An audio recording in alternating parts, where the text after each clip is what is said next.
Sebelum menonton video ini, silahkan subscribe, like, komen, dan share demi kemajuan channel ini. Semoga bermanfaat. Terima kasih. Assalamualaikum warahmatullahi wabarakatuh. Alhamdulillahirabbil alamin. Assalatu wassalamu ala asrofil anbiya'i wal mursalin wa ala alihi wa sahbihi ajma'in, amma ba'du. Pertama-tama marilah kita panjatkan puji dan syukur kita ke hadirat Allah Subhanahu wa taala, di mana pada kesempatan hari ini kita bisa menyaksikan sama-sama video ini, insya Allah memberikan kemanfaatan kepada kita semuanya. Sahabat sekalian, bahwa setiap kehidupan manusia tentunya berbeda-beda, tidak sama satu dengan yang lainnya, sehingga kita perlu adanya rasa mensyukuri terhadap apa yang kita miliki saat ini. Pernahkah kita berpikir bahwa di luaran sana kita menyaksikan masih banyak sekali orang-orang yang masih secara ekonomi di bawah garis kemiskinan. Tentunya satu sama lain tidaklah sama, dan pada kesempatan hari ini saya ingin memberikan sedikit renungan kepada kita sekalian, bahwa pada hakikatnya manusia diciptakan itu adalah saling tolong menolong satu sama lain, atau ta'awun, ya, saling tolong menolong satu sama lain. Sehingga Allah menciptakan berpasang-pasangan. Di situ ada laki-laki, tentunya akan ada perempuan. Di situ ada kaya, di situ ada miskin. Di situ ada pintar, di situ juga ada bodoh, dan lain seterusnya. Ini adalah sebagai renungan kita bersama, bahwa kita tidak selamanya berada di atas. Kita tidak selamanya kita akan pintar. Tidak selamanya kita akan gagah dan lain sebagainya. Ada waktu di mana kita juga bisa merasakan roda di bawah. Ibarat patah mengatakan roda selalu berputar. Memang roda selalu berputar. Terkadang ada di atas, terkadang ada di bawah. Tentunya dengan kita sama-sama merenungi dalam kehidupan sehari-hari kita, saya ingin mengajak Anda sekalian melihat kondisi di luaran sana. Contohnya yang ada di belakang saya ini. Ini adalah sebuah contoh bahwa kita harus merenungi nasib orang lain. Kita diciptakan untuk berpikir bagaimana caranya untuk kita bisa tetap berpikir. Karena pada dasarnya kita tidak pernah hidup tanpa orang lain. Kita adalah makhluk sosial, makhluk yang selalu kita membutuhkan orang lain. Kita tidak bisa hidup sendiri. Kita tidak bisa hidup tanpa orang lain. Hatta ketika kita meninggal pun kita tetap membutuhkan orang lain. Oleh karena itu, mari kita sama-sama merenungi diri kita masing-masing. Jangan pernah kita merasa bahwa kita adalah orang yang paling rendah secara ekonomi, karena di luaran sana masih ada orang-orang yang secara ekonominya masih berada di bawah kita. Tentunya kita bersama-sama harus berpikir bagaimana caranya untuk bisa memberikan sesuatu yang lebih kepada orang lain. Pemirsa sekalian, saya sudah puluhan tahun berkecimpung di dunia sosial. Saya sudah berkecimpung menemui kaum duafa, fakir miskin, anak-anak yatim, lansia, dan lain sebagainya. Tentunya ini yang membuat hati merasa terenyuh ketika saya berada di antara mereka. Saya ingin mengajak Anda merasakan apa yang mereka rasakan. Tentunya secara tempat tinggal, secara kebutuhan sehari-hari, kita juga bisa memikirkan, kita bisa merenungi, sebenarnya kita sudah sangat cukup dibandingkan dia yang ada di bawah kita.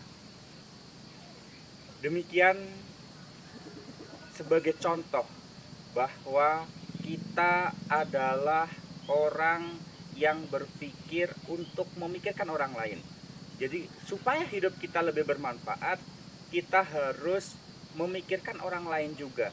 Kita bukan makhluk yang egois, yang hanya mementingkan diri sendiri tanpa harus mementingkan orang lain. Oleh karena itu, coba perhatikan ada di sekitaran kita, hidup masyarakat, tetangga kita, saudara kita, maupun tetangga-tetangga yang ada di luaran sana. Oleh karena itu, ini adalah sebagai renungan kita bersama. Sesungguhnya kita diciptakan untuk memberikan kemanfaatan bagi orang lain.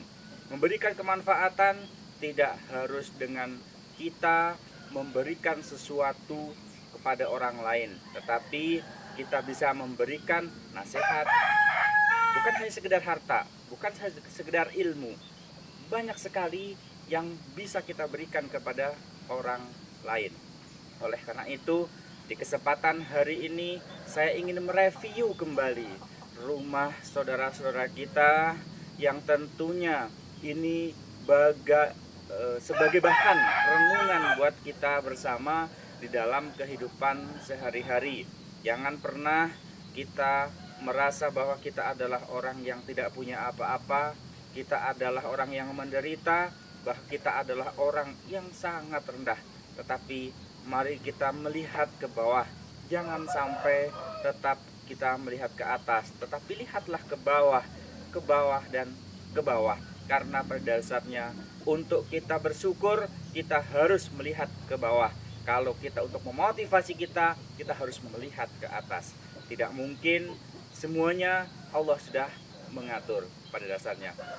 Demikian, mari kita sama-sama menyaksikan atau melihat. Kita akan mereview kondisi rumah saudara-saudara kita. Tentunya pada kesempatan hari ini saya ingin mereview rumah yang ada di belakang kita ini. Ini adalah tempatnya beliau. Orangnya sudah lanjut usia, tinggalnya sendirian. Ini sebagai bentuk renungan buat kita bersama. Apakah kita termasuk orang yang bersyukur terhadap nikmat, atau kita tergolong orang yang kufur terhadap nikmat? Oleh karena itu, mari kita melihat kondisi rumah yang ada di belakang kita. Inilah beliau yang sedang merenung.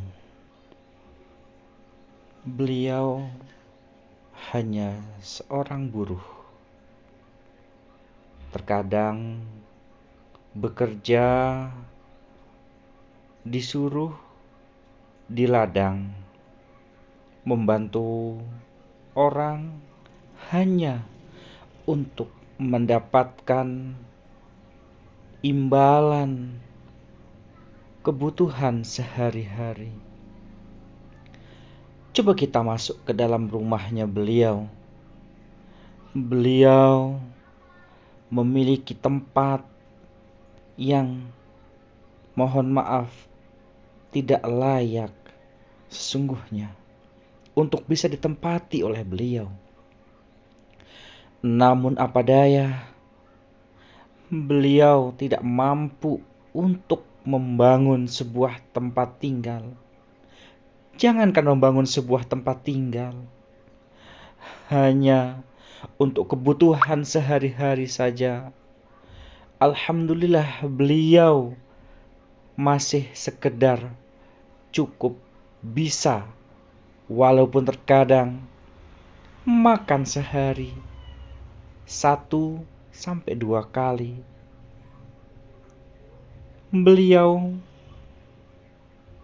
saat ini tinggal di rumah gubuk ini seorang diri.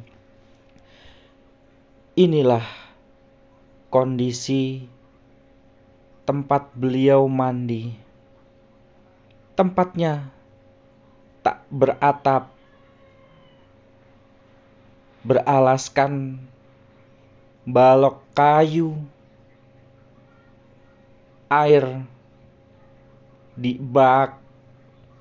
Kemudian lingkungannya sangat kumuh. Beliau sangat merasa miris ketika melihat orang di sekitarnya cuek terhadapnya. Inilah kondisi dalam rumah beliau.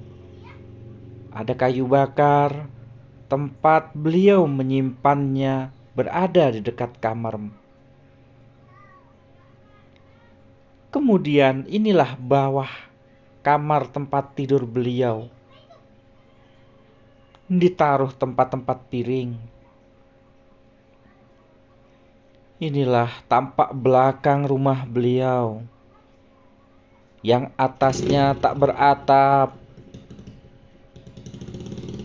Luasnya sekitar 2 kali 3 meter.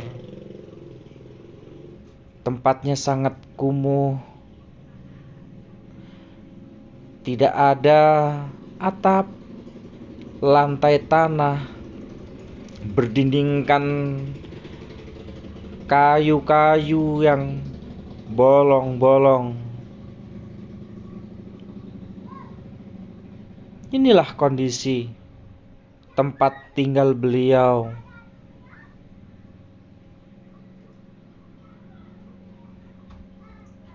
Inilah tampak samping. Kita akan melihat ke belakang. Bagaimana beliau tinggal di tempat yang seperti ini. Sementara kita tinggal di tempat yang sangat mewah. Namun kita lupa untuk bersyukur atas nikmat Allah yang sudah Allah berikan kepada kita. Inilah kondisi rumah beliau. Coba bandingkan dengan rumah tempat tinggal kita. Oleh karena itu, harus kita sadar, kita lebih bersyukur. Inilah tempat buang hajat beliau, berada di tebing, di bawah pepohonan. Tempatnya curam, tempatnya sepi, berada di tebing, di belakang rumah beliau. Inilah kisah beliau. Mari tetap kita bersyukur dan